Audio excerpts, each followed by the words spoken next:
everyone, and welcome to Mindshift, a PLCS Empowerment Collective podcast. My name is Christopher, and I am one of your hosts today. And I'm Deb Anderson, and I'm your other host. Welcome. And our topic for today is anxiety and depression. And you know, Deb, when I think about this topic, one of the things that I feel like is while a lot of the stigma around mental health has changed in recent years, I feel like those actual words, anxiety and depression, still kind of make people feel a little uncomfortable. I wonder if some of that's because of COVID-19, because it seemed like during that time, everybody was talking about anxiety and depression. It's going to be really interesting to find out what our experts say to us about this. Yes, and I'm really excited. We have two experts joining us today. I'll have you introduce yourselves, and then we've got some questions for you. Hi, I'm so glad to be here. I am Vern Davis-Schul, and I'm a school psychologist. I work at Papillion La Vista High School. My name is Justine Clemenger, and I am currently the school counselor at Ashbury Elementary. Previously, I was the school counselor at Carriage Hill and also was a high school math teacher at Papillion La Vista High School with Vern. One of the things, you know, we talk on this podcast about shifting perspectives and looking at things differently. So one of the things I'd love to hear your guys' thoughts on is, you know, we hear anxiety and depression and we think about that as being a disorder, as being something that is wrong with someone. But how could we perhaps view that instead as a protective response coming from that person, coming from that child that we're supporting? What might that look like? I like how you're saying that, Christopher, thinking about it instead of a risk as something that's protective. What I talk to a lot of my students about is you have a feeling, right? And you're wanting to put a label or a name to that feeling. And that feeling might be called depression. That feeling might be called anxiety. And it's really what we do with those feelings, how we interpret those feelings, that really makes a difference. It's not good or bad. It is. And it's a part of you, and that's okay. And how are we going to make that part of you feel like something you can handle and manage? Yeah, I 100% agree. I just really think that, like Christopher said at the beginning, and to Deb also, that anxiety and depression is really common in this day and age after the pandemic. And since phone usage has increased so much in our youth. And so I think that really just validating their feelings and normalizing those feelings and that it is okay to feel that way. And you have support and I'm here for you. And just using the language of just being a supportive, helpful adult to them, whether you're the teacher or the counselor or the principal or the parent. And the parent is going to be the most prominent person in our children's lives. And so them really helping to normalize those feelings too. Yeah, we really talk a lot about the language of it. A lot of times students will come to me using the word anxiety or using the words depression. And we talk about, you know, there's so many ways to talk about your feelings. We might get out the feelings wheel, which is a really cool thing that's got all these different colors and all these different ways to say how you're feeling about something. And so are you depressed or are you disappointed? I really love that. The whole idea of expanding vocabulary, right? I used to be an ELA teacher, so I love words. I love the idea of expanding vocabulary, and that's kind of what you're talking about there. I'm also a little bit of a pop culture junkie, so I love all things pop culture. And I have to say, this year, the #1 highest grossing animated film of all time became Inside Out 2, which is all about talking about your feelings. And so my 4-year-old, he calls the movie Joy 2. And he runs around talking about anxiety. That's awesome. And it just cracks me up because I'm like, man, this is awesome that you're being exposed to these emotions in a way that makes them more tangible for little minds. And also like reduces the stigma. I feel like the more we talk about it, the more like normal it is for people to feel anxiety, because it really, I think it is normal. Like I said, in 2024, it is normal for everybody to feel anxiety. And so I guess one of the biggest pieces of parenting suggestions or advice that I have is just to really spend quality time with your kids and give them an opportunity to talk to you about whatever it is that's on their mind. So like I'm saying 20 minutes a day of time to talk without phones or without like a lot of pressure and maybe no demands on them, but just giving them an opportunity to be with you. Just from my own parenting experience, car conversations are great because we're not looking at each other face to face. We don't have to make eye contact, but my daughter can sit in the passenger seat and tell me about her day and tell me what's on her mind. And it might be minuscule things, or it might be things that are really bugging her in that moment. I like the idea of that uninterrupted time is chef's kiss. That's so great. I try to, when I'm talking to my own kids, ask questions that they have to answer with more than one word. So what's the best thing that happened to you today?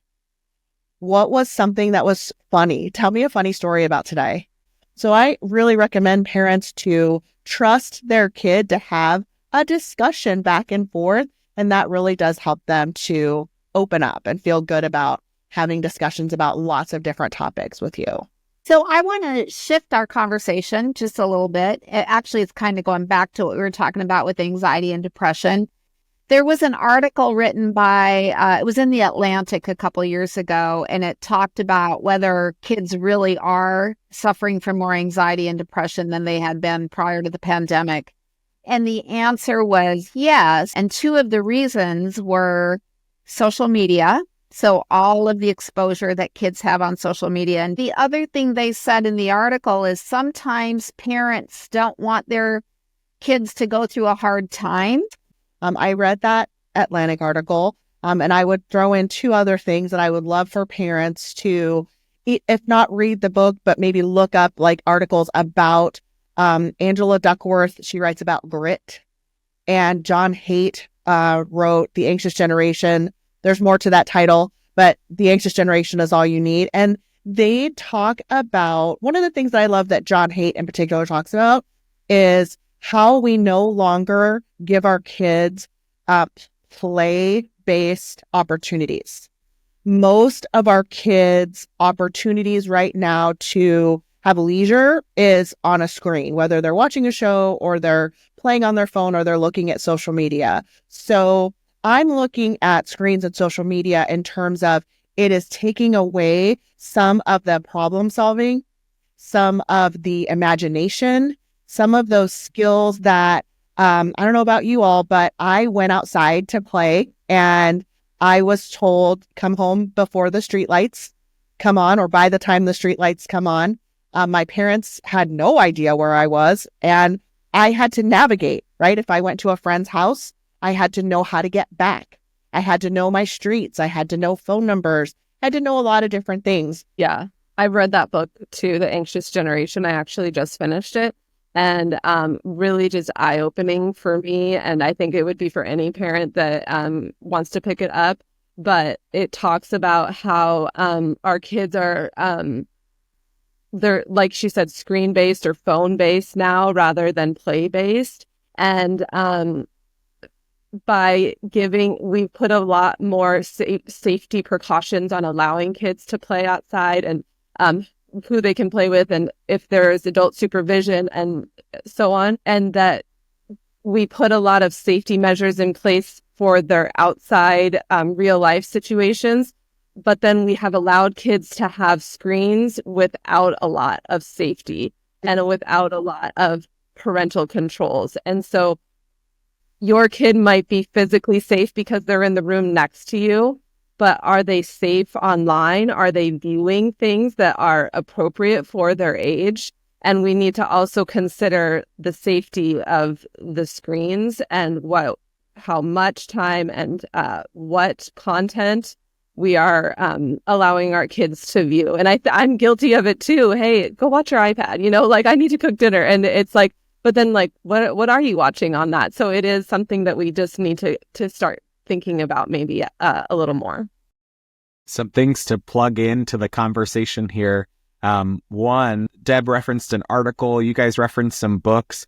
On our podcast website, plcschools.org/mindshift, we have a list of resources available for each episode. So we'll have links to those books and to that article available to you there if it's something that you want to look into a little bit more.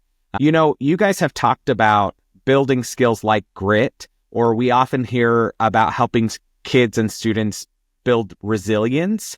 So in teaching kids and using the words anxiety and depression, helping them to identify it and helping them to better navigate it, what might that do in strengthening their overall character, their overall personality?